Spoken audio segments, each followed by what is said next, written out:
Oye, dame un momentico, quiero decirte algo rápido. Ya esta vez ya no en un minuto, sino en un poquito más. Nada, quería decirte que hubo un tiempo donde la música de la iglesia dejó de sonar como el pueblo. Y entonces comenzó a sonar como una institución fría. Y fue durante la Edad Media que la música se llenó de reglas, se llenó de normas, de estructuras, que poco a poco se alejaron de la gente común y se volvió una música compleja, se volvió una música inaccesible, distante, y muchas veces terminó expresando más el peso de una institución, de una religión, que la sencillez misma del Evangelio de Jesús. Pero por gracia de Dios, por regalo de Dios, apareció un hombre. Apareció un monje agustino llamado Martín Lutero. Entonces Lutero comenzó a quitar el polvo acumulado por décadas sobre las verdades del Evangelio, verdades que habían quedado sepultadas bajo montañas de tradiciones humanas que poco a poco se fueron convirtiendo en supuestos mandamientos divinos. Entonces Lutero enseñó, por ejemplo, que la salvación es únicamente por gracia, no es por obra, que la relación con Dios no se compra por las obras. Empezó a enseñar que solamente la Biblia es la regla de autoridad suprema, que solamente Cristo es el mediador entre el hombre y Dios. Pero hay algo interesante en todo esto.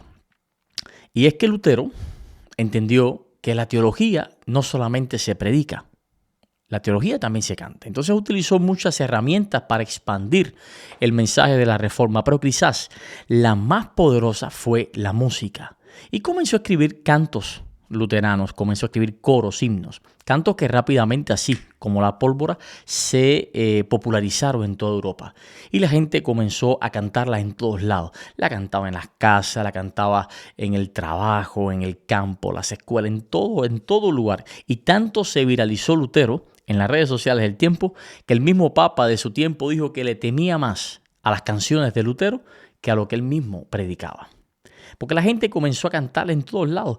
Y es que cuando una verdad se convierte en canción, difícilmente el pueblo la olvida. Entonces aquellos himnos tenían características especiales, características muy claras, ¿no? Primero, por ejemplo, estaban basados en la Biblia.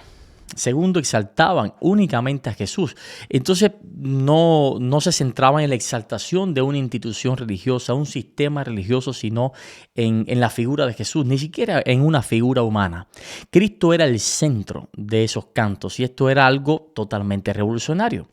Tenemos que tener en cuenta que la mayoría de estas personas de esa época, de la Edad Media, no sabían ni leer ni escribir, eran totalmente analfabetas. Entonces, para colmo, las escrituras estaban totalmente controladas, de manera que no todos tenían acceso a una Biblia como la tenemos hoy. Así que, mientras muchos o algunos se escondían la palabra de Dios, Lutero la puso en la boca del pueblo de esta manera por medio de la música. Qué poderoso es todo esto. Poderosísimo. Las melodías, fíjense, las melodías eran muy sencillas.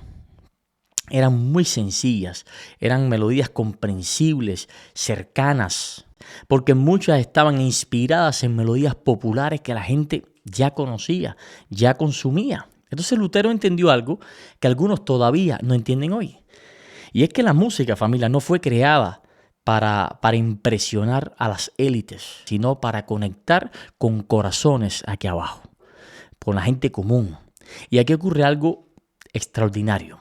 Lutero le devolvió de esta manera, diría yo, la democracia al canto congregacional, le devolvió la democracia a la música, porque hasta ese momento cantar era prácticamente un privilegio reservado para unos pocos, para la élite religiosa de la época, porque para colmo era hasta en latín.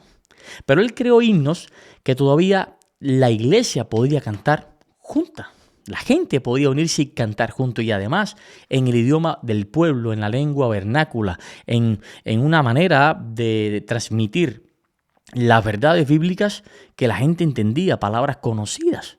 Entonces la gente finalmente entendía lo que cantaba y se involucró en la música. Y aquí viene la lección que yo quería dejarles a ustedes hoy y para todos nosotros. Y es que algunos han olvidado que la música de la iglesia debe tener un propósito evangelizador. La gente que llega a nuestras iglesias debe entender lo que cantamos, debe conectarse con eso, debe poder identificarse con la letra, pero también debe identificarse con la melodía.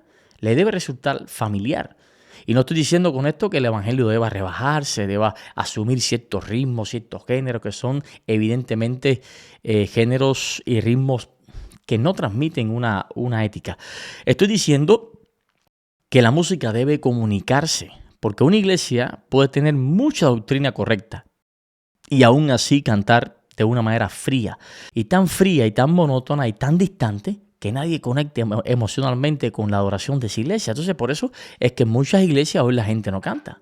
La gente se queda sentados, inmóviles allí, no se involucra, desconectados totalmente. El grupo alabanza largando las cuerdas vocales, cantando. Entonces, ahí ve gente en el celular, no se involucra, no participa del canto. Están totalmente desconectados como espectadores de un funeral espiritual. Y es cierto, hay cultos donde parece que la alabanza está en cuidados intensivos. La gente parece muertos ahí con respiración artificial. Y cuidado, porque una iglesia que pierde el gozo de cantar, poco a poco va perdiendo el gozo de creer. Y esto es muy peligroso. Es muy peligroso. Le hemos puesto tantas reglas a la música, familia, tantos miedos, le hemos inyectado tantas sospechas, los secretos ocultos de la música, que terminamos satanizando un regalo que Dios creó para bendición de nosotros. Y es curioso que muchos hablan más del diablo como músico que de Dios como creador de la música. Entonces repiten constantemente que Satanás dirigía la música del cielo, algo que es cuestionable bíblicamente, pero olvidan que la música nació primero en el corazón de Dios. La música no es enemiga del cielo, la música es un regalo del cielo, es un don del cielo. El problema nunca ha sido la música, nunca ha sido la existencia de la música, sino el uso que el ser humano hace de la música. Y otra cosa interesante que nos enseña Martín Lutero es que la música de la iglesia debe estar guiada por personas, familia, capacitadas. El mismo Lutero era teólogo, pero también era músico preparado, tocaba el laúd profesionalmente, tenía una instrucción musical adecuada. Recuerde que no todo el que canta es cantante, no todo el que toca teclas es pianista, no todo el que anda por ahí con una guitarra es guitarrista, así como no todo el que tiene una cámara es camarógrafo o es fotógrafo, no. Y muchas veces uno de los grandes problemas que tenemos es que personas sin una preparación ni siquiera básica musical terminan estableciendo gustos personales como si fueran mandamientos divinos. Y ahí entonces comienza poco a poco el desastre de la música en una iglesia. Porque nadie entiende mejor a un músico que otro músico. Así como nadie entiende mejor la medicina o a un doctor que otro doctor o un profesional de la salud. Y he visto ministerios musicales dirigidos por personas que ni siquiera saben lo que es una corchea. Hablan de síncopa y no saben qué cosa es una síncopa. Entonces después nos preguntamos, bueno, ¿por qué el ministerio de la música está estancado? Familia, y eso no solamente ocurre en la base. Conozco uniones, conferencias, delegaciones, donde el ministerio de la música está siendo dirigido allá arriba por personas que no tienen la mínima preparación musical. Conozco uniones, conferencias, delegaciones, misiones, donde el ministerio de salud está siendo dirigido por líderes que no saben nada de medicina. La ignorancia jamás ha sido una virtud espiritual. Si estás al frente del ministerio musical y no tienes conocimiento de música, es hora de que te prepares. Es hora que comiences a entender el lenguaje de los músicos profesionales de tu iglesia. La excelencia también honra a Dios. Y creo sinceramente que necesitamos liberar nuevamente la música de la iglesia, liberarla del aburrimiento, liberarla de la rutina, del miedo, de la inyección esa que nos ha transferido toneladas de rigidez que finalmente mata la participación de toda la congregación. Porque la oración no debería sentirse como una obligación pesada, sino como una experiencia viva, enérgica, alegre.